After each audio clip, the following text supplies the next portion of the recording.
She stood frozen in the dim corridor, one hand still resting against the cool wallpaper, the other pressed flat against her stomach as if she could hold herself together. The door to the library was not fully closed.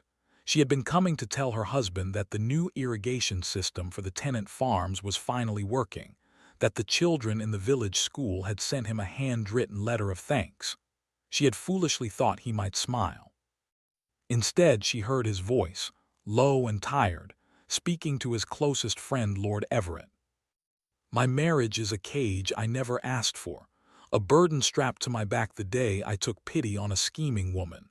I do my duty, Charles, that is all." The silence that followed pressed against Alara's ears like deep water. She did not gasp. She did not cry. Her body simply stopped. The hope she had carried for 2 years, carefully nursed like a tiny flame inside her chest, went out so quietly she almost heard the hiss. She turned silently and walked away, her satin slippers making no sound on the polished floor. That night, Alara Vancourt, Duchess of Thornwood, stopped loving her husband. But the story did not end there. It had begun 2 years earlier, on a night of treachery dressed in moonlight. Alara had been 19 then, the daughter of a respectable but impoverished baron. Her mother had died when she was a child, and her father, though kind, had slowly drunk away what little fortune remained. Alara grew up graceful by necessity, learning to manage a crumbling household, to smile when creditors came to the door, to stitch her own gowns so the neighbors would never guess how threadbare their lives had become. Her cousin Cecily was everything Alara was not. Cecily was the daughter of a wealthy viscount, spoiled, golden-haired, and accustomed to getting whatever she desired. The one thing Cecily could never obtain, however, was the genuine admiration people gave Alara without effort. At every gathering, it was Alara's quiet intelligence and gentle warmth that drew kind eyes, while Cecily's sharp charm left a bitter aftertaste. Cecily hated her for it. The Thornwood Hall summer party was the most anticipated event of the season. Alexander Ashford, the Duke of Thornwood, was known as a man carved from winter itself. Tall, dark-haired, with piercing gray eyes that revealed nothing. He had inherited the dukedom young, burdened by a father who had nearly bankrupted the estate through gambling, and a mother who had abandoned the family for a foreign count. Alexander trusted no one. He had built his life around control, reputation, and the slow, grinding work of restoring his family's honor. He had no interest in romance. He attended the party only because duty demanded it. Cecily saw the gathering as the perfect stage for Alara's destruction. She had noticed that Lord Henry Stanton, a gentle-natured viscount, had been watching Alara with undisguised tenderness. Cecily wanted him for herself, not out of love, but because he was titled and wealthy. She also wanted to see Alara broken. On the third evening of the party, Cecily pressed a note into Alara's hand, supposedly from her father, asking her to meet him in the Southern Garden Pavilion at midnight to discuss urgent family matters. Alara, worried and trusting, went, but it was not her father waiting among the roses. Lord Henry had received a similar note, supposedly from Alara, asking for a private meeting to discuss a matter of the heart. When the two stood confused in the moonlight, Cecily, hired maid, suddenly screamed, and within moments a crowd of guests arrived, lanterns swinging, scandal already blooming on their tongues. Alara, pale and trembling, tried to explain. Lord Henry, honorable but flustered, confirmed they had both been deceived, but no one believed them. The whispers spread like fire through dry grass. Alexander Ashford had returned late that night from estate business in the Northern Holdings. He walked into chaos. A compromised young woman, a distressed viscount, his house's reputation teetering on the edge of ruin. He took one look at Alara's stricken face and saw only what his bitter heart expected to see. Another fortune hunter, another woman who used tears and beauty to trap a man. But Alexander was a duke who valued honor above feelings. To avoid a scandal that would stain his name and drag the innocent Lord Henry into a forced marriage, he made a decision cold as steel. He would marry the girl himself. He did not ask her. He informed her father. Alara, her protests ignored, her father weeping with relief that his daughter would not be ruined and cast out, could only stand in numb shock as her life was signed away. They were married in a private ceremony. No flowers, no music, no warmth. Alexander spoke his vows as if reciting a contract. That night he did not come to her chamber. He never did. From the first day she was a duchess in title only, a ghost in a grand house. Thornwood Hall was beautiful and cold. Alara wandered its endless corridors, her footsteps echoing. Alexander was rarely present, and when he was, he treated her with rigid politeness. He never raised his voice, never insulted her directly, but his eyes passed over her as if she were a piece of furniture he had reluctantly purchased. The first months, Alara tried. Oh, how she tried. She learned his favorite meals and quietly instructed the cook. She placed fresh flowers in his study, learned the names of his tenants, memorized the ledgers of the estate so she could ask intelligent questions. She wore the colors he once casually remarked suited a lady. She waited up late with a book, hoping he might pause to ask what she was reading. He never did. Once she gathered the courage to touch his arm as he passed her in the hall. He stiffened and removed her hand gently, as if brushing away a stray leaf. "You need not trouble yourself, Alara. The servants attend to my needs." Then he walked on. The pain of that small rejection stayed with her for weeks. Still, she smiled. Still, she hoped. She thought if she could prove her worth, show him she was not the schemer he believed her to be, he might one day look at her as a wife. But the night she overheard him in the library, that hope died. The morning after, Alara rose early. She stood before the mirror and studied her reflection. The soft, hopeful light in her eyes was gone. In its place was something calm and quiet, something that felt like the still surface of a frozen lake. She dressed in a simple gray gown, pulled her hair back tightly, and went downstairs. At breakfast, Alexander sat at the head of the long table reading his correspondence. He did not look up when she entered. She sat at the distant opposite end, a length of polished mahogany between them like a barren field. Usually she would attempt conversation. Today she said nothing.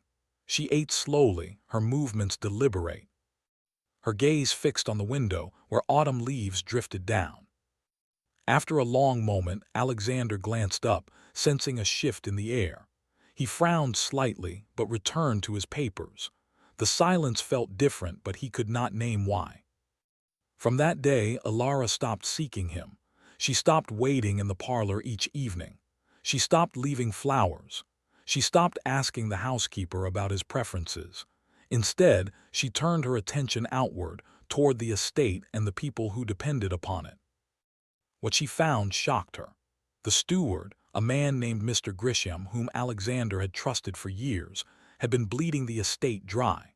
Falsified invoices, missing rents, inflated repair costs. While Alexander poured himself into political work in London, his ancestral lands were quietly rotting under mismanagement. Alara discovered the truth accidentally, finding a tenant's tear-stained letter mixed into a stack of old newspapers. The man's wife had died because they could not afford a physician after paying their rent twice due to a clerical error. Grisham never corrected. Fury kindled in Alara's chest.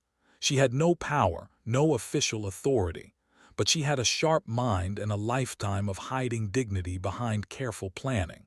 She began to work in secret. Late at night, in the dusty estate office the Duke never visited, she copied ledgers, compared receipts, interviewed tenants while walking the fields, pretending to be merely a charitable duchess. She discovered that Grisham had a silent partner in a nearby town, a merchant who fenced the stolen goods. Quietly, she gathered evidence. She did not go to Alexander. He would not believe her, or worse, he would dismiss her concerns as a woman's meddling. Using her small personal allowance, she paid for a discreet solicitor in the village. Within 3 months, Grisham was dismissed, the evidence delivered to the local magistrate, and a new, honest steward installed. All done in the Duke's name, but never with his knowledge. Alara then turned to the lands themselves. She used her careful reading of agricultural journals to introduce a crop rotation system that the former steward had rejected as newfangled nonsense. She reopened the village school that had been closed for lack of funds, using money she saved by eliminating wasteful household expenses. The tenants began to speak of her with awe. The quiet duchess, they called her. She has the sight. They brought her their troubles, and she solved them. She held informal hearings in the Great Hall every Tuesday, listening to disputes about fences and water rights, judging with a fairness that left both sides nodding. Her father's failures had taught her how to manage chaos. Alexander remained oblivious. He came home less and less, and when he did, he noticed only that the house seemed to run more smoothly. He assumed Grisham had finally become competent.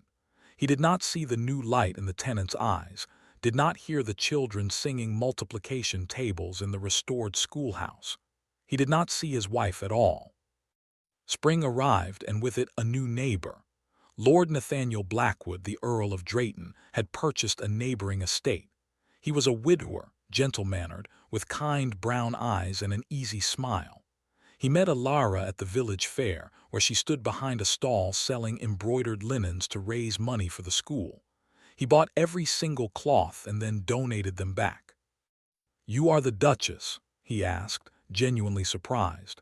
"I expected someone far more terrifying, given the way your husband's reputation precedes him." Alara laughed for the first time in months. It felt strange on her lips, like a forgotten language. "I assure you, my lord, I am quite harmless." "Call me Nathaniel," he said. "And harmless is not the word I would choose. Determined, perhaps, remarkable certainly." She blushed and looked away. It was nothing, she told herself. A friendly conversation. But when Nathaniel began visiting regularly, walking with her through the gardens, discussing books and land management, she could not deny the warmth that spread through her chest. He listened when she spoke. He asked her opinion. He saw her. The servants noticed, the tenants noticed, and eventually Alexander noticed.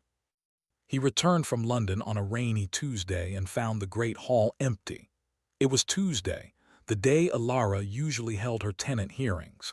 He wandered toward the village, his curiosity pricked by the strange silence of the house. Through the window of the schoolhouse he saw her. Alara sat with a child on her lap, laughing, her hair slightly mussed, her gown simple. Beside her stood Lord Blackwood, smiling down at her with an expression that Alexander recognized instantly. It was the look of a man utterly captivated. A hot, unfamiliar sensation twisted in Alexander's chest. He told himself it was annoyance at impropriety, but the feeling burned far deeper. That evening at dinner, he spoke more than he had in weeks. "You seem to be spending a great deal of time with Lord Blackwood." Alara looked up from her plate. Her eyes were calm, untroubled. "He has been kind enough to assist with some estate projects. He shares my interest in agricultural reform." "Your interest?" His voice held a faint edge. "Since when do you involve yourself with farming?" "Since I began managing the tenants' welfare 2 years ago," she said quietly. "Someone had to." Alexander set his fork down. "What do you mean, managing? The steward handles the tenants." "The new steward does, yes. The one I hired after the previous steward was discovered embezzling funds and nearly ruining the eastern farms." She spoke without heat, as if reciting a weather report. "It was all handled months ago." The Duke stared at her. For the first time he truly looked at his wife. There were faint shadows under her eyes he had never noticed before, a strength in the set of her shoulders that had not been there when they married. She was not the nervous, hopeful girl he remembered. She was a woman who had built a fortress in the silence. "Why was I not informed?" he demanded. "You were in London." She picked up her wine glass. "I did not wish to trouble you with burdens." The word burden echoed between them, a silent blade. She had thrown his own word back at him, though she did not know he remembered saying it. But he remembered. He remembered exactly what he had said to Charles that night, and a cold shame prickled at the back of his neck.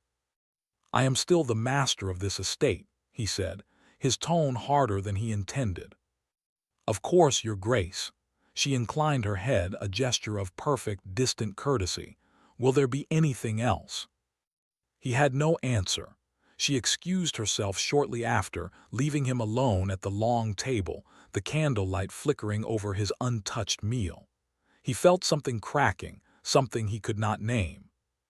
Over the following weeks, Alexander began to watch her.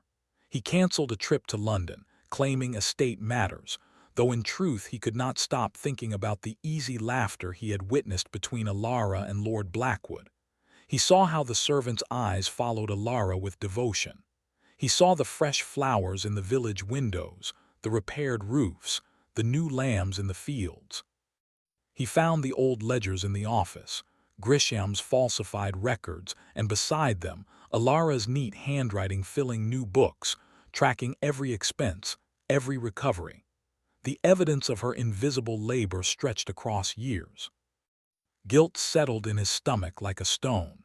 She had saved his legacy while he had ignored her. He had called her a burden, and she had quietly carried the weight of his entire world on her shoulders without a word of complaint. One afternoon, he saw Nathaniel Blackwood ride up the drive. He watched from the window of his study as Alara walked out to greet him, a straw bonnet shielding her face from the sun. Nathaniel dismounted and took her hand, holding it a moment too long. Alexander's jaw clenched. He had no right to feel this jealousy. He had given her nothing but cold duty. Yet the sight of another man drawing a smile from her lips felt like a theft. He found himself following them to the orchard. He kept his distance, hidden behind the old stone wall. He heard Nathaniel say, "You deserve far more than this life, Alara. A husband who does not see you is a fool." Alara's reply was gentle but firm. "My life is my own now, Nathaniel. I have found purpose here, but I will not be pitied." "It is not pity I feel," Nathaniel said softly. "Surely you know that." Alexander stepped forward before he could stop himself. The crunch of gravel betrayed him. Both turned. Nathaniel's expression flickered with challenge. Alara's face, however, remained utterly composed, as if she felt nothing at being discovered. "Your Grace," she said, "Lord Blackwood was just leaving." Nathaniel hesitated, then bowed stiffly and departed. Alexander stood facing his wife, the orchard heavy with the scent of ripening apples. He wanted to demand she stay away from that man. He wanted to ask why she never smiled at him that way. He wanted to apologize. But his pride was a fortress built over a lifetime, and the words died in his throat. "You should come inside," he said finally. "It will rain." "I am not afraid of rain," she answered, and walked past him toward the gardens. That night Alexander sat alone in the library. He opened a drawer and found a small leather-bound journal he had never seen. It was Alara's. He knew he should not read it. He did anyway. The first entries were from shortly after their wedding. "Today I placed yellow roses in his study. He did not notice. He spoke 3 words to me at dinner, 'Pass the salt.' I still felt my heart lift. I made his favorite lemon cake. Cook said it was excellent. He did not come home." Page after page of small, hopeful gestures, each one met with silence. And then an entry dated 6 months ago, the ink slightly smeared. "He called our marriage a cage. I heard him. I will not break. I will not weep, but I will not love him anymore. I cannot survive it again." The journal slipped from Alexander's fingers. He pressed his palms against his eyes and breathed through the ache that split his ribs. He had done this. He had taken a woman who only ever wanted to love him and crushed her spirit with his coldness. The word burden burned in his memory like a brand. He wanted to go to her, to fall on his knees and beg forgiveness. But he knew she would not believe him. He had to show her. The next morning he tried. He asked her to ride with him to the northern farms. She agreed, but her manner was that of a polite stranger. They rode in silence, and when he pointed out a field of new wheat, she simply nodded.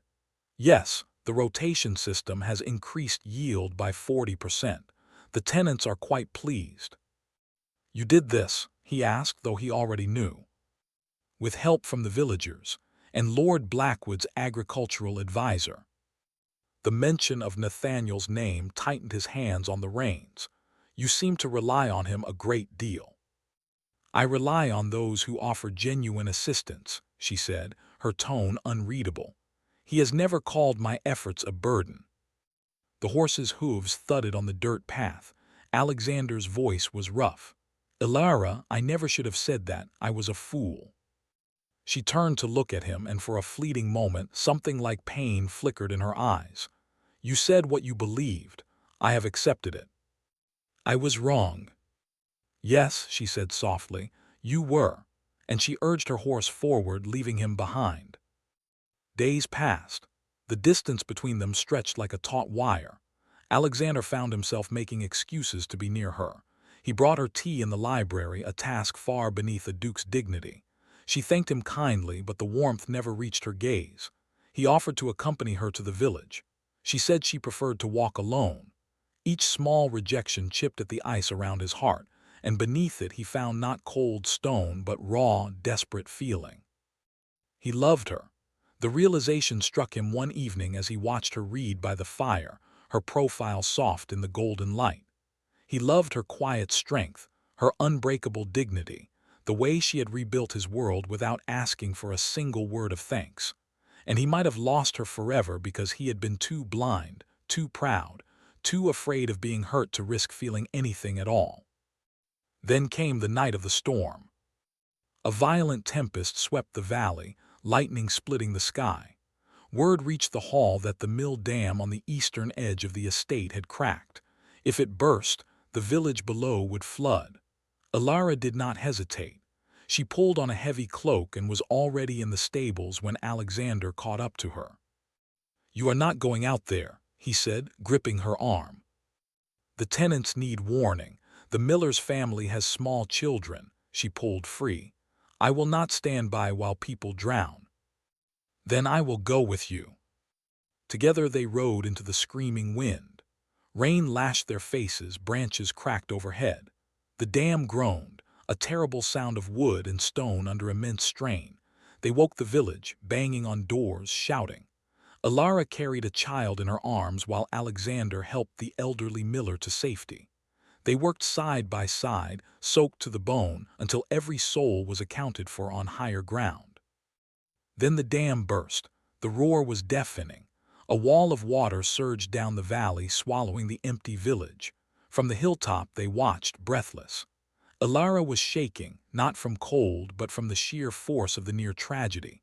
Alexander stood beside her and without thinking pulled her against him, wrapping his coat around her shoulders. She did not pull away. For the first time in months she let him hold her. In the darkness, with the storm still raging, he whispered against her wet hair, I could not bear to lose you. I could not bear it. She said nothing, but her hand came up to rest over his heart. The gesture was tentative, fragile, like a bird landing on a branch after a long flight. The following morning the storm had passed. The village was a wreckage, but no lives were lost.